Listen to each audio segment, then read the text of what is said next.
Costa, Alberto Nájari y Arturo Cano. Juan, ¿cómo estás? Buenas tardes. Qué gusto saludarte, Adriana. Muy buenas tardes a ti, a Alberto, a Arturo, a quienes nos acompañan. Qué gusto poder charlar contigo en esta ocasión. Un abrazo Gracias. también, Julio. Estará tomando unos días de descanso, ¿verdad? Así es, Juan, muchas gracias. Gracias, Juan. Arturo, ¿cómo estás? Muy buenas tardes. Muy buenas tardes, Adriana, Alberto, Juan. Gracias a todas las personas que nos acompañan, pues a darle, ¿no? Con los temas que tenemos ahí pendientes. Así es, que parecía que iba a estar más tranquila la agenda y como que no baja. Alberto, ¿cómo estás? Buenas tardes. Hola, ¿cómo estás, Adriana? ¿Cómo les va, Juan, Arturo? Un saludo a todos aquí en la mesa y a quienes nos acompañan. Muchas gracias por estar aquí en esta mesa y permitirme estar con ustedes. Pues estamos viendo pues varias cosas interesantes en la agenda. Juan, ¿cómo ves esto de Perú? Expulsó al embajador mexicano, alega injerencismo, pero ya pues nuestro país dice que no va a romper relaciones con ese país. ¿Cómo ves las cosas, Juan?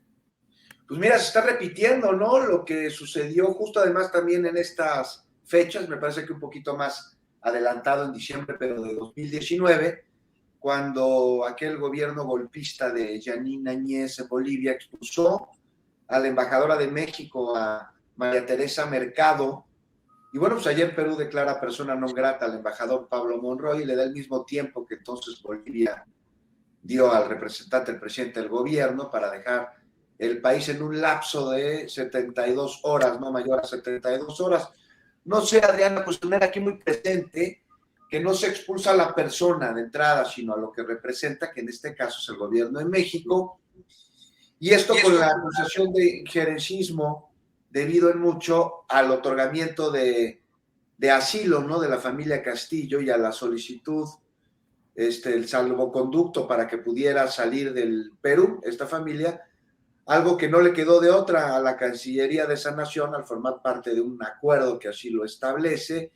Y bueno, pues también la apertura de la puerta a dar asilo a Pedro Castillo, que sí no se dice. Y sobre ello corren al embajador, no cortan relaciones, pero sí las dejan en una tensión ahí, complicado. Y no sé, ustedes, pero a todo esto es de llamar la atención que no haya sucedido lo mismo con el embajador de los Estados Unidos en Perú en su momento. Mira, dio un comunicado en el que condenó que se hubiese disuelto el Congreso peruano aquella mañana fatídica allá en Lima, cuando Castillo así lo planteó. Y más allá de otra cosa, de si se tiene o no razón o de qué lado está dentro de una pugna interna en un país que no es el suyo, pues estamos hablando de intromisión clara, de injerencismo. Pero bueno, en fin, a ellos no les dijeron nada. Ahora, lamentable ver que personas que son descendientes de exiliados republicanos españoles aquí en México repudien el asilo que se le da a la familia de Castillo, a su esposa, a sus pequeños. Pues caray, que falta no solo de memoria, sino de sentido común, de congruencia. Ahora resulta que los derechos además son selectivos o exclusivos de un sector, hablando de discriminación pura. No sé, sus ancestros deben estar bastante avergonzados, los republicanos, nada aprendieron de los niños de Morelia a los que México les abrió la puerta. Y el asilo, pues es por cuestiones humanitarias, y México tiene una larga tradición en ello. Si no, pregúntenle a Rigoberta Menchú, o recordemos a Luis Buñuel, a José Martí, también al Shah de Irán, a Evo, a quien se le salvó incluso la vida, a Remedios Varo. Toda persona tiene derecho a buscar y a recibir asilo, y esto no es una frase ahí de tarjeta de felicitación o de calendario con pensamientos, ¿no? Es lo que señala el párrafo segundo del artículo 11 de la Constitución de nuestro país. Ya para acabar, Adriana, sobre el principio de no intervención, me parece que no significa que nos hagamos de la vista gorda ante situaciones que requieren de solidaridad a quien por su posición o su postura, su ideología política esté en riesgo, el que sea. O van a decir ahora que el abrir por Veracruz la puerta de nuestro país a los republicanos españoles que aquí llegaron para crear comunidad fue algo injerencista. O sea, de veras, no más falta eso. Entonces, asilar también a Rigoberta Menchú fue un acto injerencista del entonces gobierno mexicano. Gracias, Juan. Y pues Arturo, estamos viendo también pues de pronto de declaraciones en redes sociales, y nos puede poner a Andrés la de el autor del Come si te vas, no sé si la vieron, ¿no? El autor intelectual del Come si te vas. ¿Cómo ves, Arturo, con lo que está pasando con Perú? No, pues es una situación muy compleja, muy complicada. Me extraña que Castañeda no recuerde el caso de la expulsión de la embajadora en Bolivia. A mí me tocó estar en Bolivia, enviado por la jornada, después del golpe a Evo Morales. Me alojé en mis primeras noches en La Paz en un hotel desde cuyas terrazas se podía ver la embajada mexicana. Ahí estaban siempre bajo una fuerte custodia policial, estaban protegidos, asilados, una decena de funcionarios del gobierno de Evo Morales, que nunca pudieron dejar la embajada, pese a las promesas que hubo de los golpistas bolivianos, en el sentido de que respondería a la solicitud mexicana de brindar asilo a estas personas. Incluso hubo enviados del gobierno mexicano, además del personal diplomático destacado en la capital de Bolivia, pues que fueron a tratar de negociar los términos de la salida de una serie de altos funcionarios del gobierno de Evo Morales. El personaje que más les interesaba a los golpistas bolivianos era Juan Ramón Quintana, un exmilitar que tenía la fama de ser el cerebro militar, el cerebro estratégico de Evo Morales. La cara, digamos, diplomática e intelectual era el vicepresidente García Linera, y Quintana jugaba, digamos, el papel del hombre fuerte de Evo en materia de temas policíacos y militares. Nunca los dejaron salir. Ahí me tocó ir a las inmediaciones del Palacio de Gobierno y conversar brevemente con la canciller del gobierno de Yanín Añez, Karen Longaric se llama ella, fue pues la canciller durante ese tiempo que duró el gobierno de Añez, ahora presa como resultado de la represión que ordenó contra los partidarios de Evo Morales, que realizaban bloqueos en distintas partes del país. Había una promesa que habían hecho a los diplomáticos mexicanos de que permitirían la salida de Quintana, y cuando hablé con la canciller Karen Longaric me dijo, no, pues ellos no tienen ninguna necesidad de estar en la embajada de México, podrían estar aquí como así como usted llegó hasta aquí, vea, hay libertad, se puede platicar. Pues ¿cuál libertad? Ni que nada había. Llegar a ese lugar era bastante complicado, había un retén tras otro, las calles del centro o las calles cercanas al Palacio de Gobierno estaban bloqueadas para evitar la llegada de partidarios de Evo Morales, y era muy, muy complicado llegar. En el caso de Perú, pues vemos la reacción de un grupo golpista que tiene un personaje de paja ahí al frente de la presidencia, en un episodio que me parece está muy lejos de resolver una crisis política que el Perú arrastra ya desde hace bastante tiempo, y que está íntimamente ligada a un personaje que ha perdido las 3 últimas elecciones presidenciales, Keiko Fujimori, ¿no? No ha ganado, pero ha terminado expulsando su grupo, los intereses que están detrás de ellas, de Keiko, la hija de ese asesino llamado Alberto Fujimori, ha terminado de torpedear a cada uno de los presidentes con los que ha perdido elecciones, y pues el resultado es que la crisis política peruana pues seguirá, pese a que ya no esté en el poder Pedro Castillo, a que esté detenido, a que México le dé asilo a su familia, honrando la tradición mexicana de proteger a personajes de países hermanos. Gracias, Arturo. Alberto, ¿tú qué opinas de este tema? La expulsión de nuestro embajador allá en Perú, el asilo de la familia de Pedro Castillo, y pues lo que está ocasionando también pues en las reacciones, ¿no? Que vemos muy ampliamente en los grandes medios.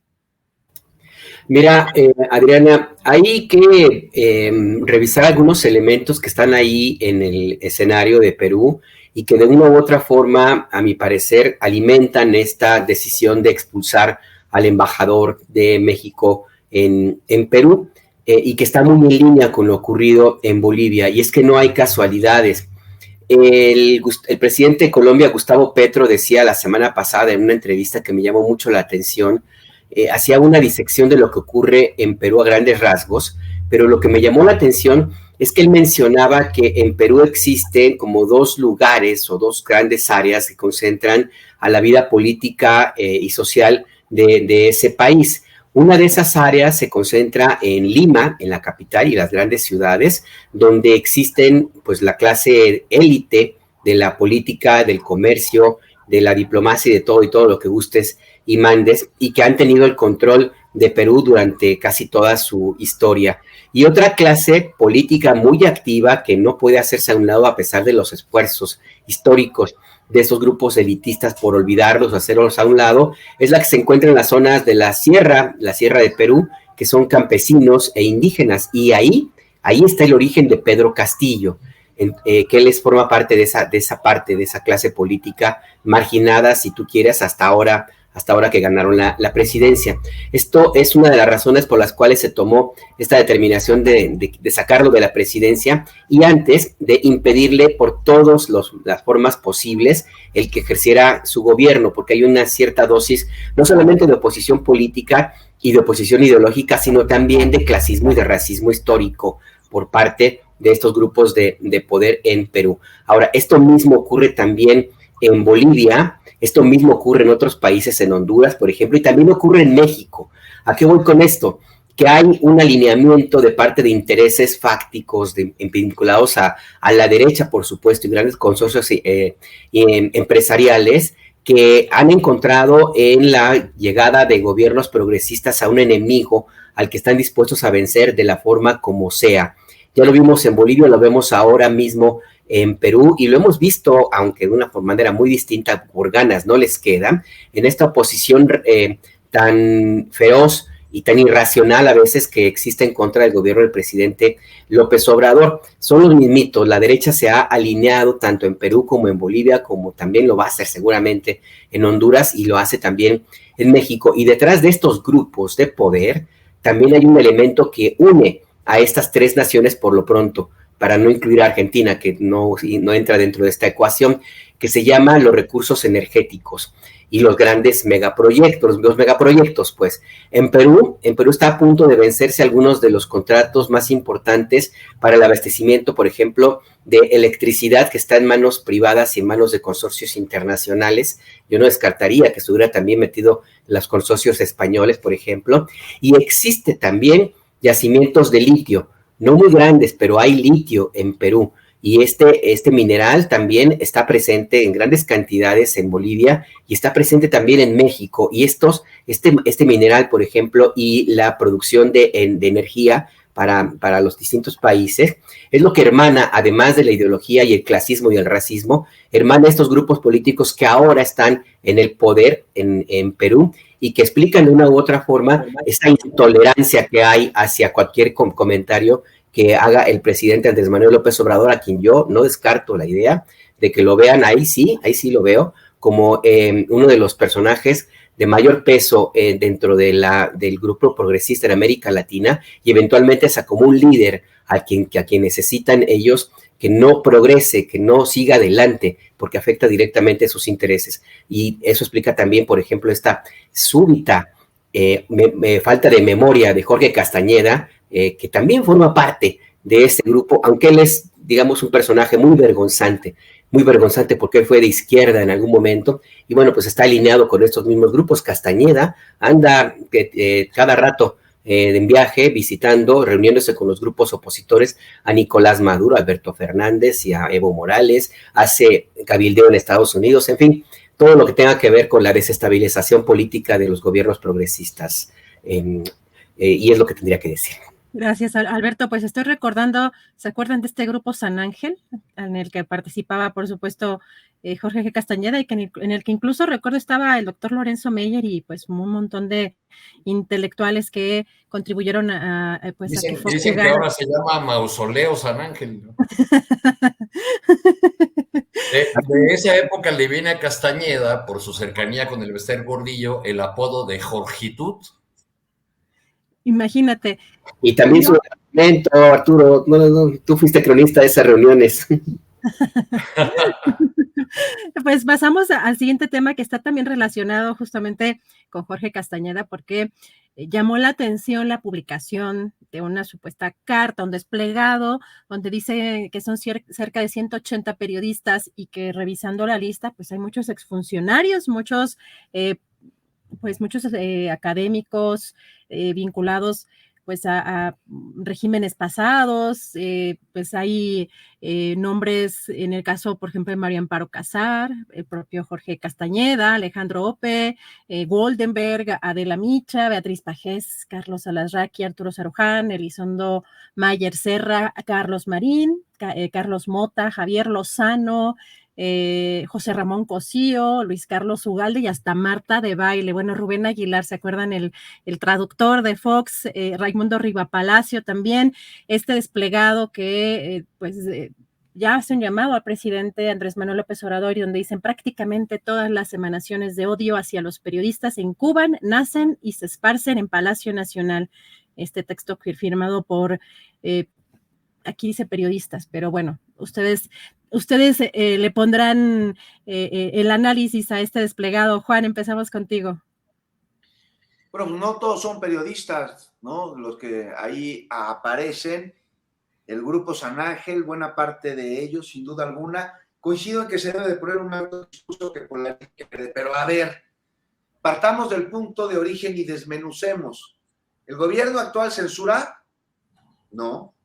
No lo hace a no impedir la publicación de lo que sea, incluyendo con esto barbaridades o cosas trascendentes. No censura. Incluso abre el micrófono en la mañanera del periodismo. Aquí en Astillero no solo somos testigos, sino también Julio ha ejercido este derecho de réplica y hasta un premio de un club de periodistas se llevó, pero más importante, se detuvo la devastación de una zona protegida, San Miguelito. O sea, no hay censura. No. Dicho esto, me parece que tampoco abona al momento que vive el país el denostar o incluso faltar el respeto a periodistas. ¿Se vale desmentir? Claro. Desmentir, por supuesto. ¿Se vale discrepar? Sí. Discernir. No solamente, sino necesariamente. ¿Se vale recordar? También se vale recordar aquella relación que nadie desconoce entre el poder político y la prensa, con lo que se desinformó durante décadas. Es algo que no se debe olvidar, que debe estar presente, sobre todo en las generaciones jóvenes. Pero ya amarrar navajas, atizar el fuego, ojalá raja política un atentado, eso no abona. Al contrario. Y hay que ver aquí el fondo de la forma, y muy importante con ello, a un sectarismo que puede dañar la causa que dice enarbolar. Podemos simpatizar o no hacerlo con un médico o con un periodista, pero de eso a revictimizarlo después de que sufrió un atentado contra su vida, ahí sí no, eso no se vale. Por ello hay que tener mucho cuidado con las palabras que se emiten y con lo que de manera directa o entre líneas se sugiere, también desde las conferencias mañaneras. También señalar que desde el otro lado hay quien dice estar con Ciro cuando con quien estás con una causa política o con un repudio.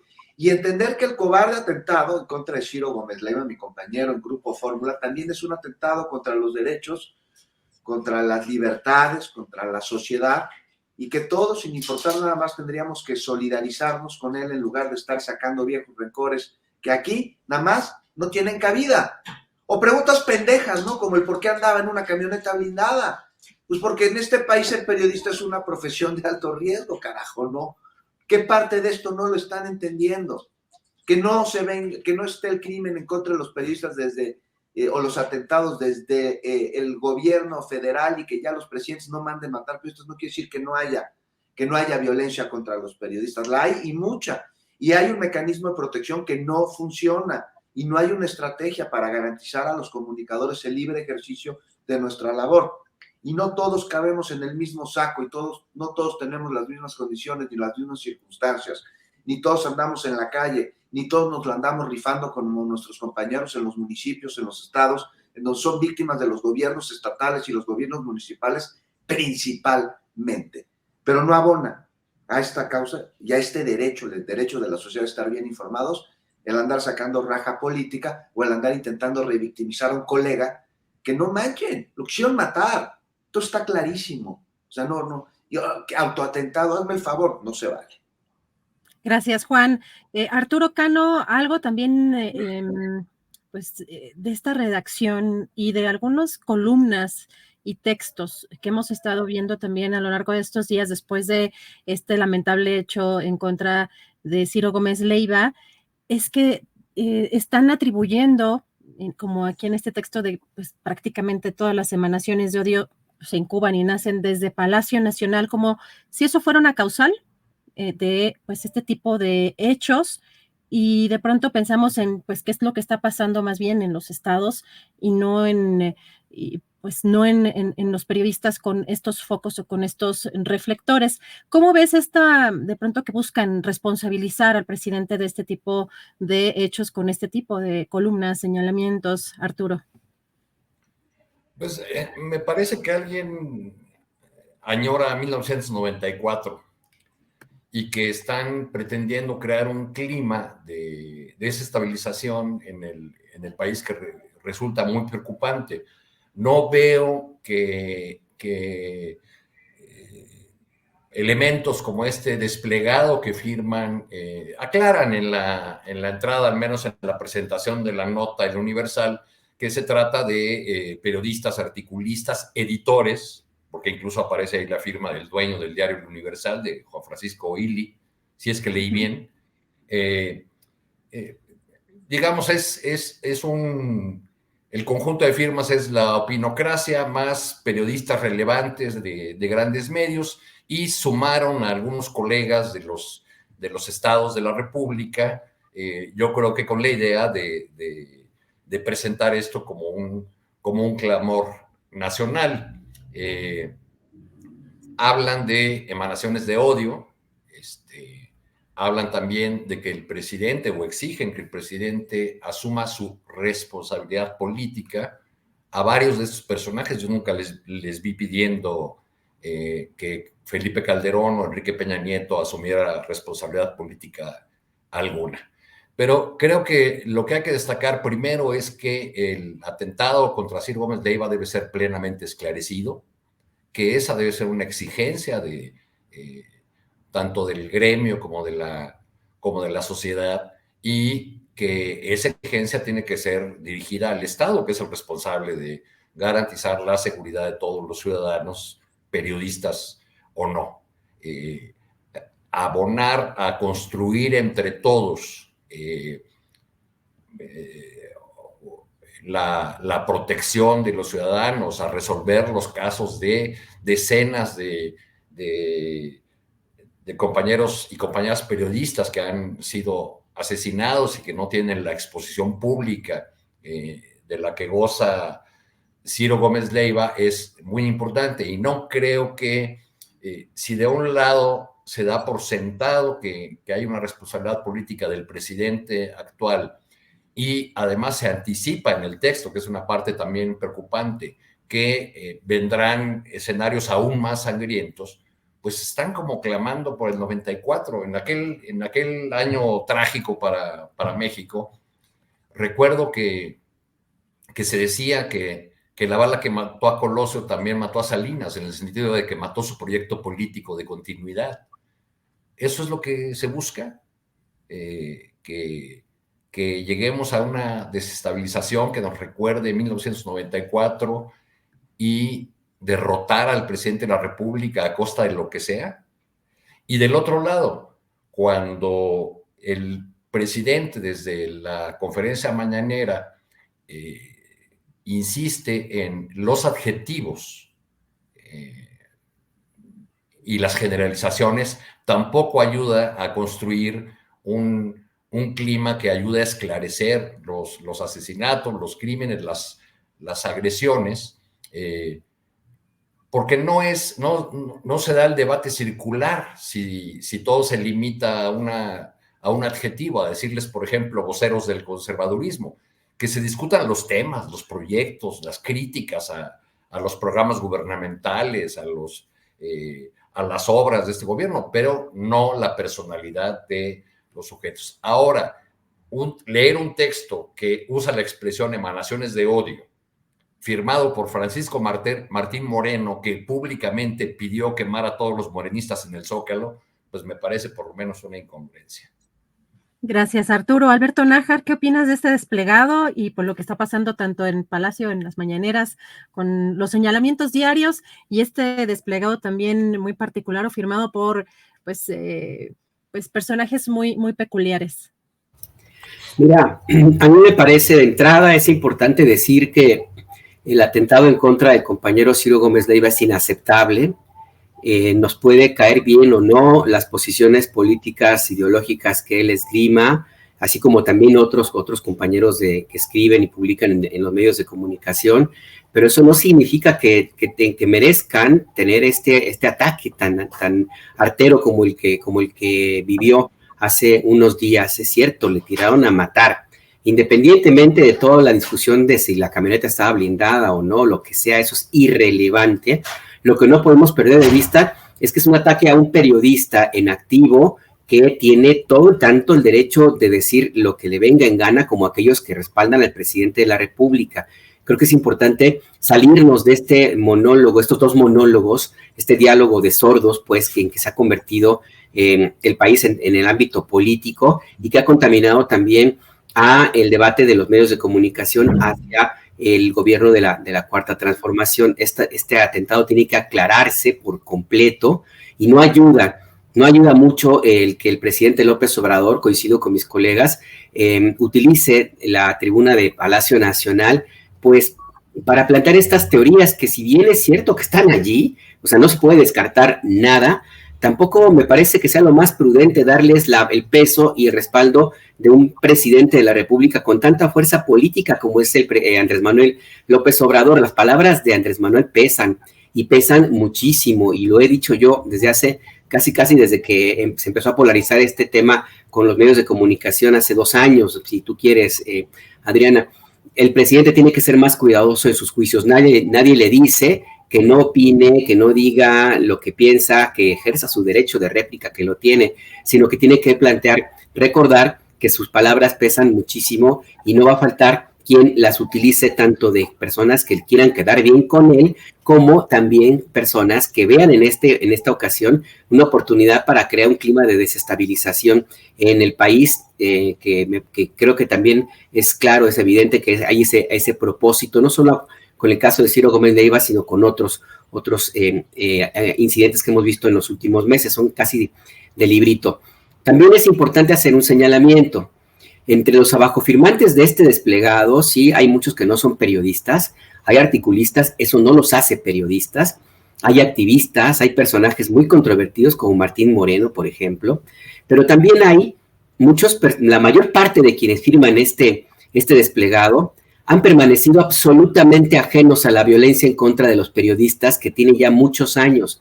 Hay entre estos abajofirmantes algunos que son patrones de los periodistas que han sido agredidos, que fueron sus jefes, que los enviaron a coberturas de riesgo sin dinero, sin cuenta, sin recursos viáticos, sin crédito en su teléfono celular, sin nada más que la pura bendición del jefe de recursos humanos, y que cuando han sido amenazados, pues simplemente voltean hacia otro lado. Yo no he visto a estos que ahora se salen como pretenden erigir en los grandes defensores de los derechos de los periodistas, en los defensores del derecho a la información, de la libertad de expresión. No he visto a estos personajes participar en las protestas en contra del asesinato de nuestros colegas en los distintos estados de la República. Tampoco los he visto haciendo algún esfuerzo por mejorar las condiciones laborales de los reporteros. Tampoco los he visto cumpliendo con las responsabilidades de seguridad social que significa el tener un trabajo como es el ejercicio del periodismo.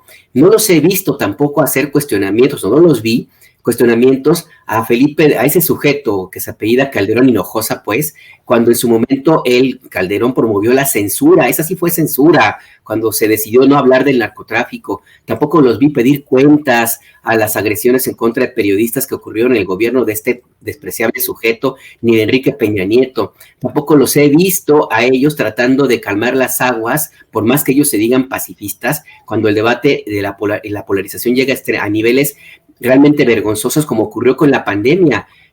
Algunos de estos firmantes, abajo firmantes, fueron los que promovieron el linchamiento político contra el entonces jefe de gobierno Andrés Manuel López Obrador, los que difundieron ad nauseum toda la guerra sucia en contra de López Obrador. Si hay un origen de ese odio que ahora dicen nace en Palacio Nacional, son ellos mismos.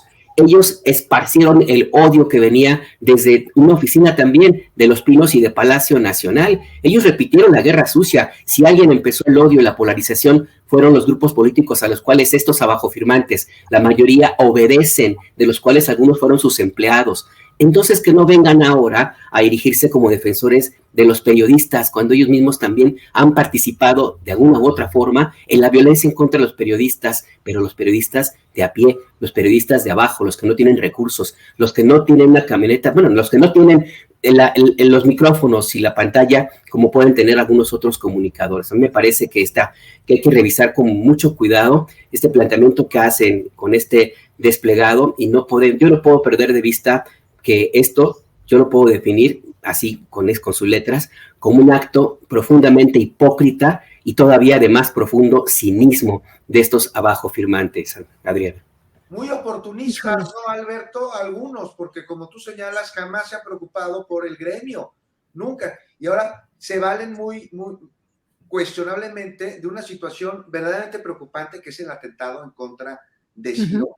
Y se trepan oportunistamente a él para ofrecer un apoyo que realmente pues, no están apoyando a mi compañero Ciro, sino están apoyando algo que tiene que ver con jalar para su propio molino y ahí sí desestabilizar.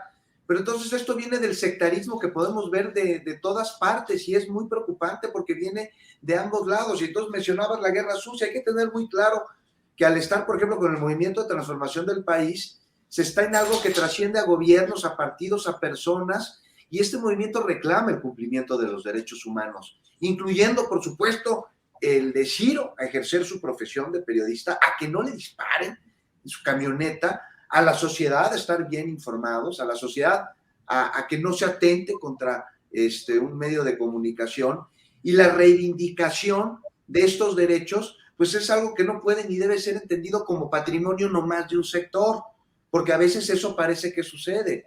Y entonces el cuestionar la garantía de un derecho a otro, dicen, ay, ¿por qué así? Bueno, pues sin importar quiénes sean o qué piensan, pues es claramente discriminatorio y atenta contra los valores que se dicen querer y defender. Entonces, a ver, rápidamente, me parece que coincidimos en que el terrorismo de Estado, el sucedido durante la llamada guerra sucia y las violaciones de derechos de las personas son delitos graves que tienen que perseguirse, que tienen que ser castigados para que exista justicia y no repetición. Entonces, bajo este principio, la discriminación no puede ser un camino que deba seguirse y con ella tampoco los descalificativos en contra de opiniones distintas a la nuestra, porque además es algo absolutamente necesario y es necesario recordarlo hoy más que nunca. En uno somos iguales, pues que no solo sea una frase, sino una convicción.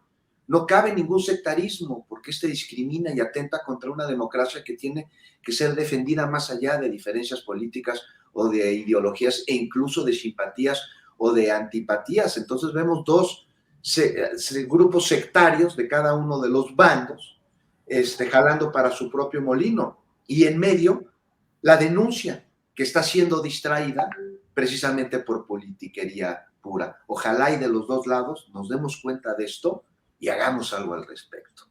Gracias, Juan. Pues precisamente por eso quise poner también en la mesa este desplegado, porque me parece más un posicionamiento político. Vemos muchos exfuncionarios, incluso del gobierno de Calderón, de Vicente Fox, más que periodistas, pero al querer bautizar como un desplegado firmado por periodistas y colar por ahí algunos 2 que 3 comunicadores quizá pues, no tan relevantes en lo político, pero sí personajes pues como un Raimundo Riva Palacio, conocido operador político, y el propio director del medio, del Universal, entre otros personajes que conocemos que no, de periodistas, sobre todo de a pie, como dice bien Alberto Nájar, pues no saben, no tienen empatía, o nunca han querido empatizar, y ahora pues este posicionamiento llama mucho la atención. Arturo, no sé si quieres tú también cerrar pues este tema después de la participación de Juan con alguna mención, algún comentario. Pues solamente para resumir, yo diría que la solidaridad con Ciro Gómez Leiva debe ser clara y debe sonar fuerte, pero que no debe convertirse o utilizarse para ser un factor de desestabilización. Y esa solidaridad que se expresa con el comunicador conocido, con el comunicador de grandes pantallas, debe ser la misma hacia todos y cada uno de los informadores que han sido agredidos o asesinados en los últimos años en nuestro país. La misma solidaridad hacia Ciro Gómez Leiva debe expresarse hasta el reportero del pequeño pueblo de Veracruz más olvidado, que también es víctima de las agresiones y de la intención de grupos de poder de callar o de ocultar la verdad. Gracias, Arturo. No sé si alguien quiere, pasamos al siguiente tema o alguien quiere hacer algún comentario final. Si pasamos... Y rápidamente nada más, es absolutamente banal esos comentarios que estoy leyendo en el chat de que, pues ya trabajas en fórmula, ya te llegaron al precio. Parece que no están entendiendo la gravedad del asunto aquí. Parece que ellos, o sea, no es el único periodista que ha leído en México a Ciro Gómez Leiva. Son muchísimos, y no desde ahorita, sino desde hace demasiado tiempo. Exiliados, asesinados, amenazados. No voy a ponerme a decir nombres de compañeros y de conocidos porque nos podemos llevar la hora completa, pero como una situación nada más de preferencias o de ideologías políticas o de simpatías o antipatías es absolutamente miope, y entonces distrae de donde tendría que ser la atención de un gobierno que tiene la responsabilidad de garantizar a los periodistas el libre ejercicio del cumplimiento de su deber, y de una sociedad que nada abona al focalizarse en que esto suceda. No más para terminar esto. Si estoy enojado, pues claro que estoy enojado. ¿Cómo no vamos a estar enojados si nos están atacando? Además es importante, Adriana, si me lo permites, también poner el elemento bien sencillo. Ajá. Tan hay críticas y cuestionamientos durísimos de la derecha en contra de los periodistas, como también de la izquierda. O sea, ojo, no por mucho defender al presidente Andrés Manuel López Obrador se vaya a caer en exactamente la misma actitud de lo que critican. Aquí tenemos que hacer un alto todos, por eso yo decía hace un rato, hay que parar ya estos dos monólogos, este diálogo de sordos, porque también ha habido casos de compañeros que han decidido ya no comentar prácticamente nada, porque se le dejan ir a la yugular, y honestamente ese no es el mejor clima para nadie, para nadie. Eso. Gracias, Alberto. Y si les parece bien, ese es un tema muy complejo y vamos a tener que seguir hablando porque pues también la investigación que va a seguir dando mucho en estos días, y pues más adelante retomamos el tema en otras mesas. Si les parece bien, cambiamos un poquito incluso el tono, porque sí es pues muy fuerte y entiendo la molestia de Juan Becerra Acosta, porque también por acá se estaba criticando, pues nosotros como gremio, por supuesto que sentimos mucho más pues cualquier agresión hacia cualquier persona que esté trabajando en los medios, pero es importante también en buscar que la propia ciudadanía y que pues la propia audiencia empatice un poco y entienda pues también de qué se trata pues un ataque a cualquier periodista o a cualquier persona que trabaje en medios de comunicación. Pero si les parece, cambiamos radicalmente el tema, y si nos vamos a esta pasarela de corcholatas, que no sé si ayer tuvieron oportunidad de ver este desfile, por decirlo de alguna manera, a este encuentro que el presidente López Obrador tuvo con legisladores, donde exhorta, por un lado, a que cierren filas en torno a la encuesta, buscó pues buscar esa aceptación con aplausos y con gritos, y también una especie de, pues hay un raspón quizá que interpretamos a Ricardo Monreal, criticó a quienes traicionan a su movimiento, también dice que se tienen amigos de mentira y enemigos de verdad. Juan Becerra Costa, ¿cómo viste este evento? Pues lo vi, estuvo bueno, ¿no? Se dio una reunión entre el presidente, legisladores de Morena, estuvieron las corcholatas, quienes se perfilan a ser precandidata o precandidatos a la presidencia, estuvo la jefe de gobierno, Marcelo Ebrard, Adán Augusto, y bueno, estaban los que son y fueron los que están, ¿no? La ausencia, pues la disidencia, la oposición al interior del mismo partido, no estuvo Ricardo Monreal ni tampoco el otro senador que votó en contra del Plan B, cuyo nombre no recuerdo, y ahí el mensaje, no una indirecta, andaban diciendo, a mí me pareció más bien una muy directa, y lo que hemos hablado aquí ya tantas veces, ¿no? Tiempos de definiciones, quién está en el movimiento por el movimiento y quién por lo que de él pueda obtener, y finalmente el llamado más importante que se dio, que es el de la unidad y con él de la disciplina sobre las encuestas, ¿no? Sobre los resultados. Y no sé, parecían como alumnos con el director, ¿no? Cuando el presidente les preguntaba y los legisladores respondían al unísono, ¿no? ¿A quién hay que apoyar? Pues a quien gane la encuesta, punto. Y bueno, también ahí lo que dijo el presidente, ¿no? Me parece muy destacable, si se tienen amigos de mentira y enemigos de verdad, y esto sucede aquí, allá y en todas partes, en todas las edades, en todos los contextos podemos ver esta situación. Y mientras, pues el senador Ricardo Monreal se quedó solo. Ya ni el PRD lo quiere, o eso dice ahora el PRD. Pues no sé, aunque lo quisiera, no irse para allá nomás no le convendría nada. Pero quedarse en Morena, no sé, a ver qué pasa, a ver cómo se avanza, a ver si esto no llega a una situación en la que se le orille a irse, o tal vez está buscando la expulsión, el mismo Monreal, para luego iniciar un proceso ahí legal, no sé.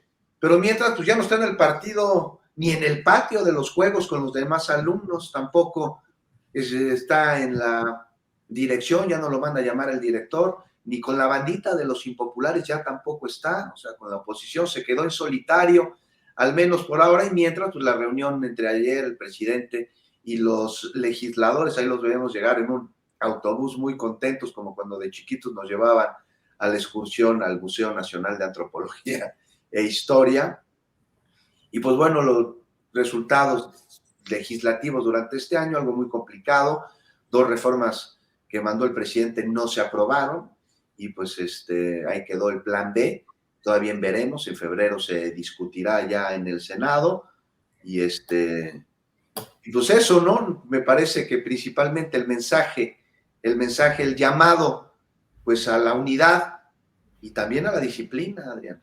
Exacto, la disciplina. Gracias, Juan. Arturo Cano, ¿cómo viste este evento? Y como dice Juan Becerra Costa, el llamado a la disciplina. Pues creo que el presidente quiso hacer un cierre de año o mandar a los senadores y diputados a comer pavo con la idea de que el año venidero es un año marcado por la unidad, por la lealtad y por la voz suprema de las encuestas. No está muy claro cómo va a ser la encuesta, qué van a preguntar, cómo se van a aplicar, en qué términos. Por ahí Marcelo Ebrard ha puesto en la mesa algunos planteamientos respecto de la necesidad de un piso parejo, pero pues parece que todo eso queda en el aire. Si miramos esta reunión de ayer como una continuación de la marcha del 27 de noviembre, es decir, como un cierre de filas que en torno al liderazgo del presidente López Obrador, un liderazgo indiscutible en su movimiento, que va acompañado de una buena tasa de aprobación ciudadana, y quisiera ver este evento del cierre de filas y la unidad también como el anticipo de lo que viene, porque la reforma electoral no ha sido aprobada, en febrero va a entrar al periodo ordinario del Senado, en unas semanas más, me parece que es en abril, se renovarán 4 posiciones en el Consejo General del Instituto Nacional Electoral y sobre todo a partir de ya, pues están encarriladas las campañas en Coahuila y el Estado de México, que serán las estaciones de paso hacia el 24, y donde me parece a mí que será clave el liderazgo de López Obrador, porque no veo que Delfina Gómez y el senador coahuilense tengan los tamaños para ser digamos, el centro de esa campaña. Va a ser una elección, me parece, todavía muy anclada la imagen, la popularidad, el empuje del presidente López Obrador.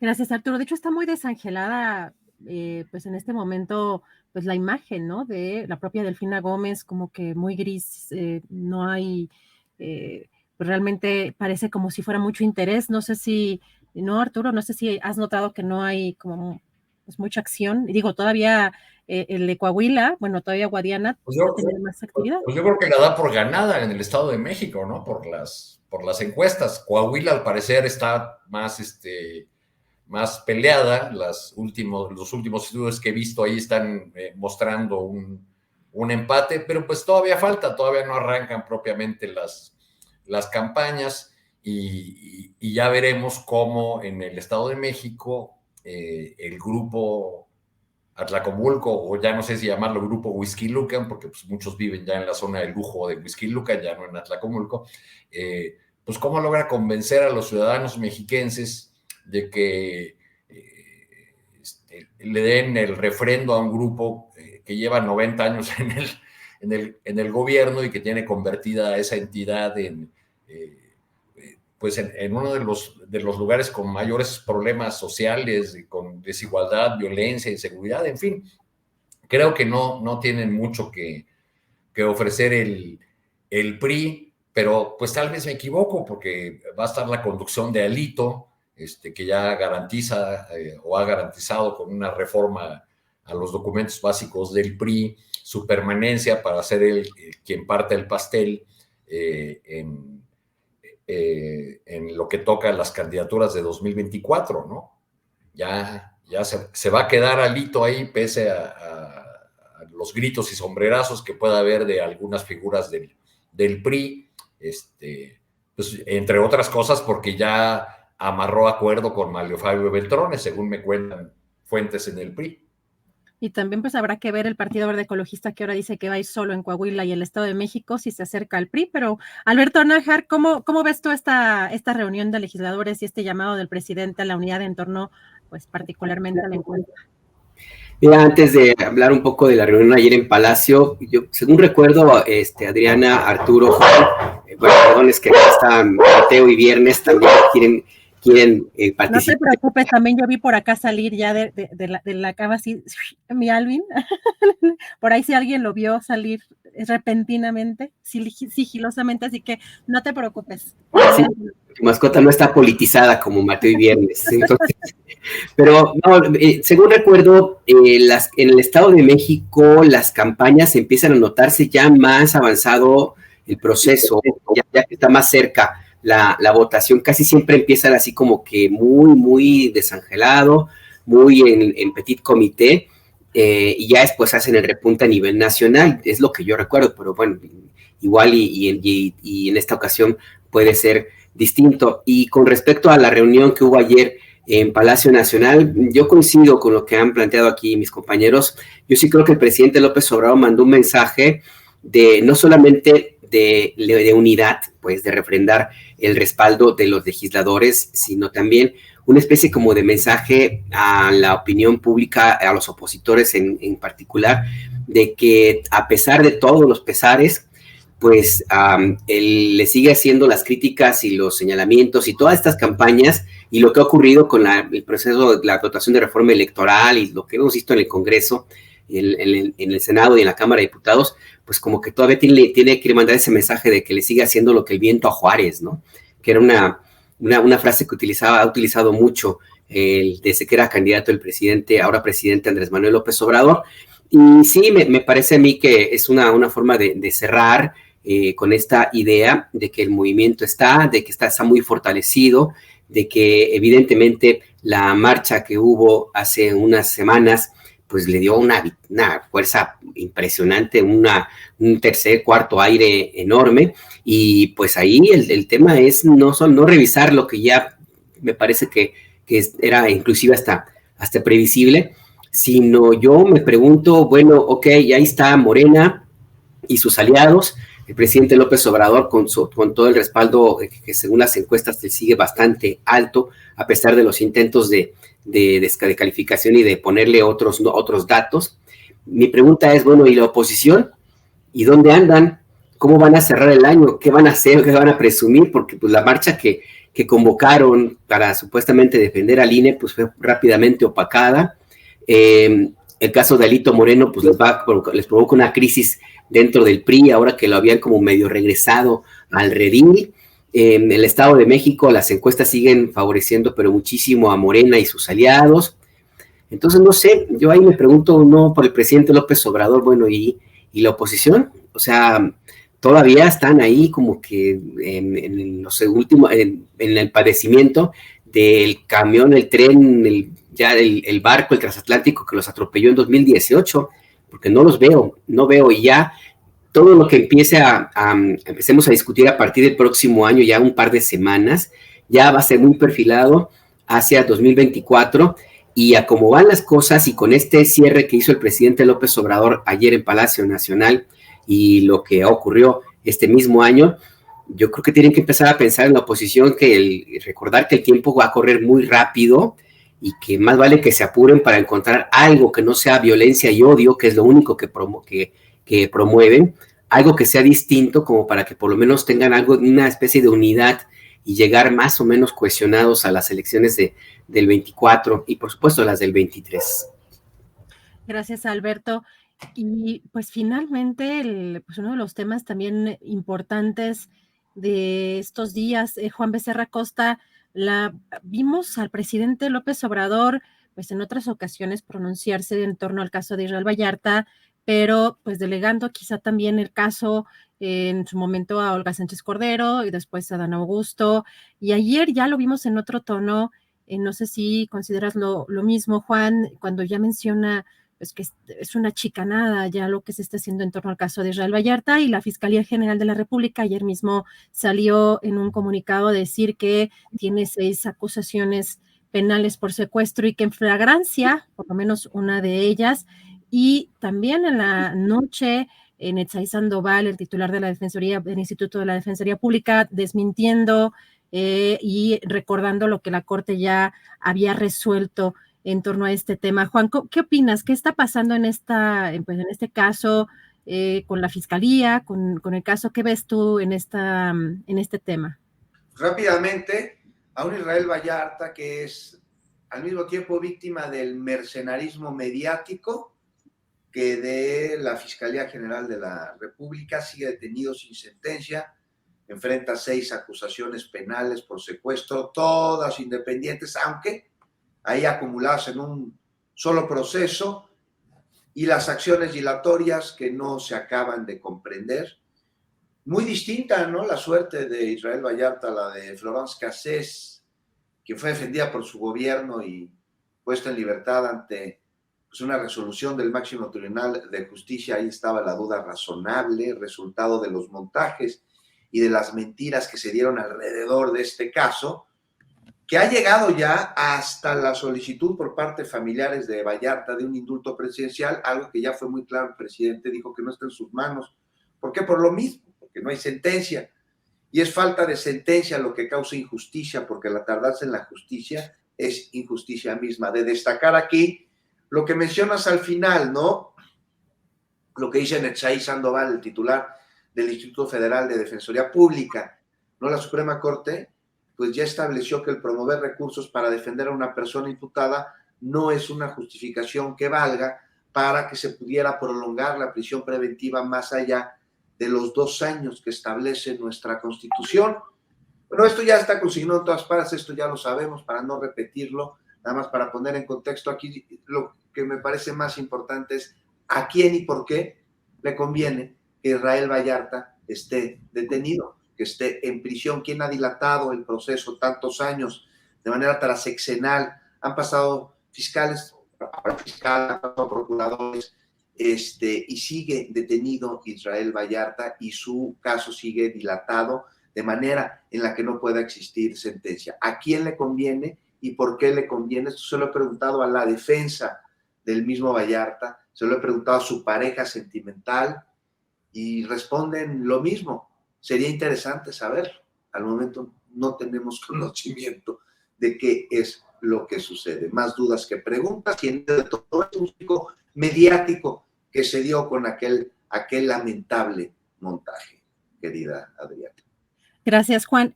Y ayer estuvimos viendo, en el caso, por ejemplo, del director de Presunto Culpable, Roberto Hernández, también algunos tweets interesantes. Por un lado, el que se estaba violando la presunción de inocencia con este comunicado de Israel Vallarta, bueno, de la Fiscalía General de la República, refiriéndose al caso de Israel Vallarta.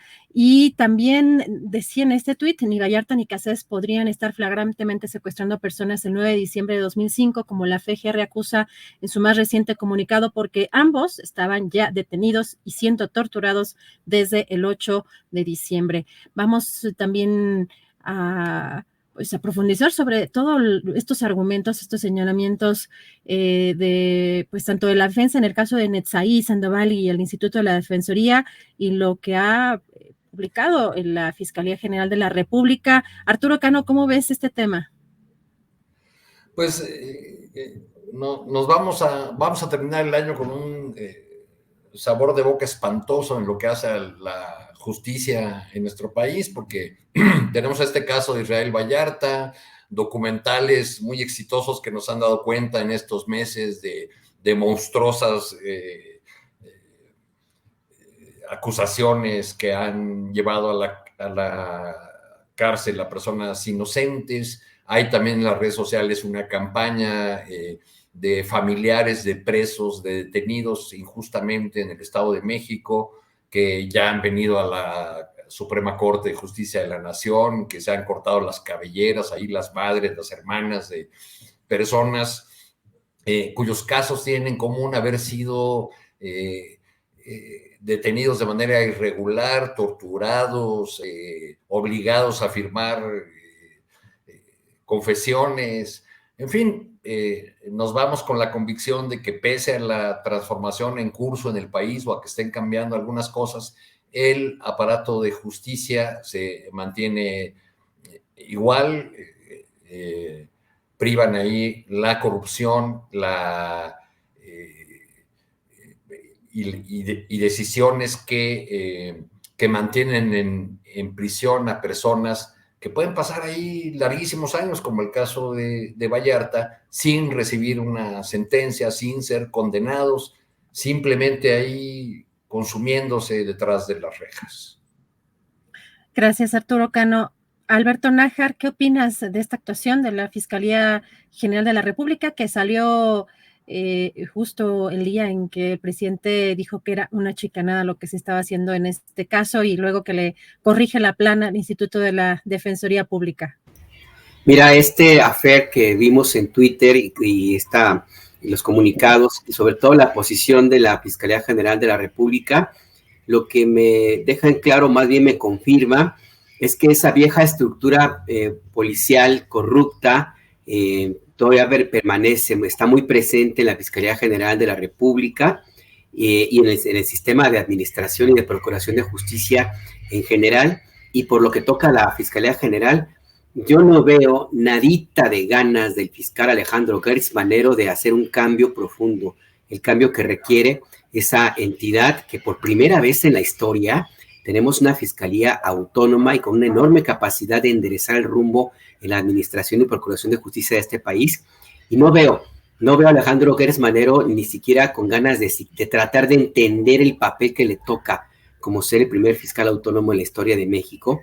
Tampoco veo voluntad de hacer un cambio real dentro de las filas de la Fiscalía General de la República. Sigue siendo es más, al contrario, yo lo que sí veo muy claro por parte de Alejandro Gertz Manero es una intención profundísima de regresar la Procuración de Justicia a nivel federal, es decir, a la Fiscalía General, de regresarla a los tiempos de la Guerra Sucia de los 60s, de los 70s. Alejandro Gertz Manero es un personaje de las catacumbas.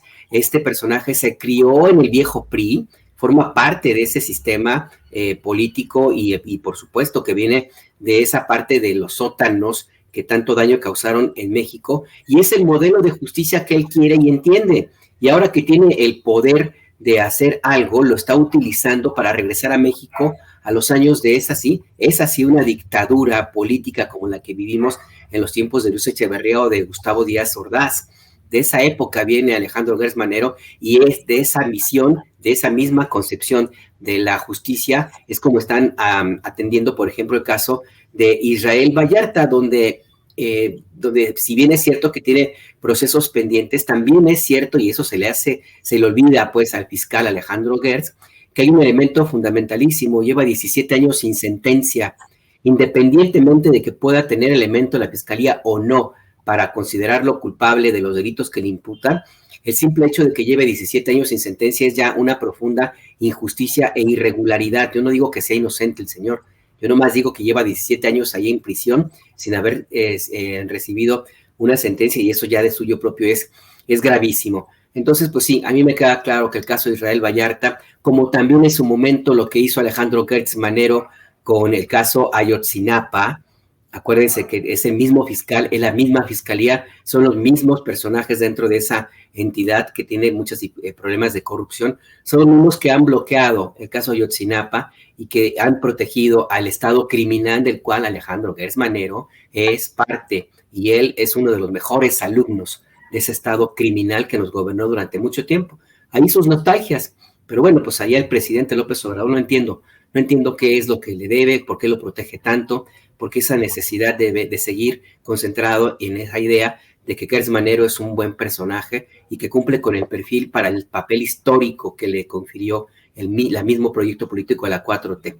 Lo está desperdiciando, y con ese desperdicio nos lleva entre las patas a todos, Adriana.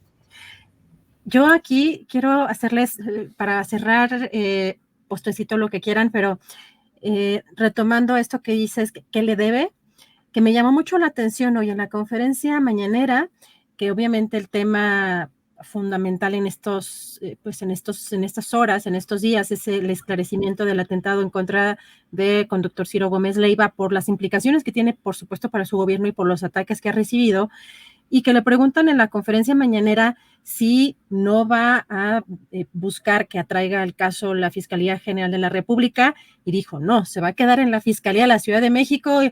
Sí, le tengo confianza a Gertz Manero, pero también le tengo confianza a la fiscal de la Ciudad de México, como una, no sé yo, entre líneas, como no dan, en este caso en concreto, que es fundamental para su gobierno, no dándole el respaldo completo a la fiscalía, a la actuación que está haciendo, como si este caso sí quisiera que realmente se resolviera. No sé, Juan, tú si quieres comentar esto que yo estoy planteando, u otro tema para cerrar. No, sí está bueno, porque ahí hay una muestra de que el presidente sí quiere que se investigue y se dé con los responsables de este atentado, al no mandárselo a Gertz Manero, que es el elefante reumático en la impartición de justicia, en la procuración de justicia, más bien dicho. Y pues la fiscalía no ha dado una, entonces pues para pasarle la investigación que la trajera, pues sería como echarla ahí en un costal sin fondo, y sí, lamentable. Y además, pues muy cuestionable, genera enormes dudas el porqué de Alejandro Gertz Manero, cómo se sostiene, cómo se mantiene a cargo de una fiscalía encargada de procurar justicia, justo en un momento de definiciones en el país en el que la lucha contra la impunidad y la corrupción es manera de un cambio. No se puede dar este cambio si no se dejan precedentes ante los hechos que tanto lastimaron a la nación y con la que se empobrecieron tantos con el hambre de los pobres, pues en una fiscalía reumática que no ha dado un solo resultado. Porque, a ver, no sé, a respecto de que ustedes tengan por ahí alguno detectado, ¿qué ha hecho la fiscalía actualmente? ¿Qué resultado ha dado más allá de detenciones de peces medios? No ha llegado a los peces gordos, y ni siquiera estas detenciones han fructificado en mayores investigaciones que puedan dar a conocer tan siquiera cómo se llevó a cabo una operación tan grande, en la que tanto está involucrado como la estafa maestra, por llamar a algunos, los sobornos de Odebrecht, están involucrados no solo dependencias gubernamentales, sino instituciones financieras, una enorme cantidad de personas alrededor, en un esquema muy, pero muy preciso de defraudación y de criminalidad, del que no sabemos nada, ni ellos parece que saben. Gracias, Juan Becerra Costa. Arturo Cano, no sé si quieres como postrecito comentar este tema u otros, o algún otro pendiente que tú tengas. Ya que estamos en época de fiestas, yo quisiera recordar que al mismo tiempo que México honra su tradición de asilo al recibir a la familia del presidente del Perú, en este momento en nuestro territorio hay miles de personas que vienen huyendo de la pobreza, de la violencia, de la exclusión en sus naciones y que han elegido a México como país de destino o que es obligadamente su camino en el tránsito hacia Estados Unidos. Ayer circularon algunas imágenes de Ciudad Juárez, de la línea fronteriza, donde se ve a elementos militares de Estados Unidos deteniendo ahí detrás de unas espantosas alambradas de púas a los migrantes que han logrado llegar hasta ese punto de la frontera. Por estos días se espera en Ciudad Juárez una bajísima temperatura y todas estas personas que no se quieren retirar de la línea fronteriza van a sufrir mucho. Creo que la empatía que se expresa o la solidaridad que se expresa hacia personas como la familia del presidente del Perú debiera también expresarse con los migrantes, hacia quienes debemos tener solidaridad, empatía, porque se trata de personas que vienen huyendo de situaciones muy complicadas. Sería una buena muestra de solidaridad de lo que el presidente llama el humanismo mexicano, que se mejoraran las condiciones de estos miles de personas que están atravesando en este momento nuestro país. Y dicho esto, pues les envío a todos un abrazo y les deseo que tengan las mejores fiestas en estos días. Muchas gracias, Arturo. Igual, Alberto Nájar, postrecito con lo que quiera cerrar. Mira, a propósito de lo que menciona Arturo, hay como una discusión como de perfil bajo a propósito de lo que se dijo en la mañanera, o no se dijo, sobre la pertinencia de mantener el artículo 33 de la Constitución así como está, que es un elemento que ha sido utilizado para mantener en una política práctica de terrorismo así de Estado en contra de la libertad política y la libertad también en general de los extranjeros que viven en México.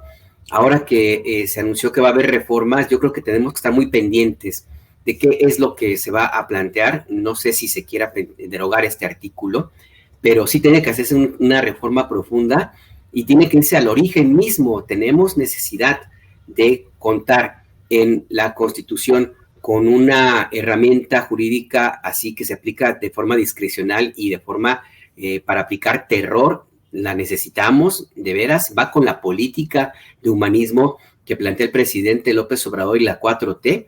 Creo que es importante que no perdamos de vista este elemento porque sí ha habido casos como los que se presentaron aquí y ha habido muchos otros en los cuales pues se ha aplicado por un proceso, un juicio así de expulsión inmediata.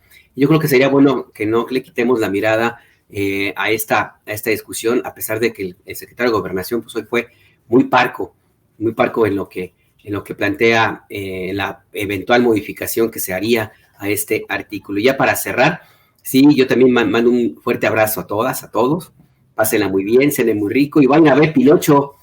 La verdad que vale muchísimo la pena, yo no la había visto, qué bonita película, no sé, pero sí les recomiendo que la vean en el cine y en la Cineteca. Esta película salvó a la Cineteca, según decían sus directivos, de una crisis económica que andaba por ahí acercándose. Está tan lleno que tú no puedes encontrar boletos. Llegas allá a la Cineteca y hay un montón de letreros que dicen casi ni la intentes, no hay boletos. Entonces me parece muy bueno que la Cineteca se beneficie de esta bellísima película, Adriana. Muchas gracias, Alberto Nájar, por la recomendación. Muy puestos, porque sí hay muchas recomendaciones de muchas personas sobre esta película y es una buena época. Yo les mando un fuerte abrazo. Ojalá que nos vemos la próxima semana y si salen de vacaciones, bueno, nos vemos en las próximas semanas, pero agradeciéndoles la oportunidad de participar aquí con ustedes en esta mesa. Un muy fuerte abrazo, que la pasen muy bien con su familia. Juan Becerra Costa, abrazo y besote. Abrazo y besote, Adriana, y a todos y a todas, y nada más acuérdense que en esta Navidad no caigan en la trampa ni en la venganza de los mercaderes que fueron hace 2000 años expulsados del templo por Jesucristo y que se llama consumismo. Abrazo a todos. Gracias, Juan Becerra. Arturo Cano, abrazo y besote, cuídate mucho. Muchos abrazos, que estén muy bien. Gracias, Alberto Nájar, abrazo y besote. Nos vemos. Igual abrazo y besote, y ahora sí, muy en consonancia con Juan, regale afecto, no lo compre. Completamente de acuerdo, muchas gracias.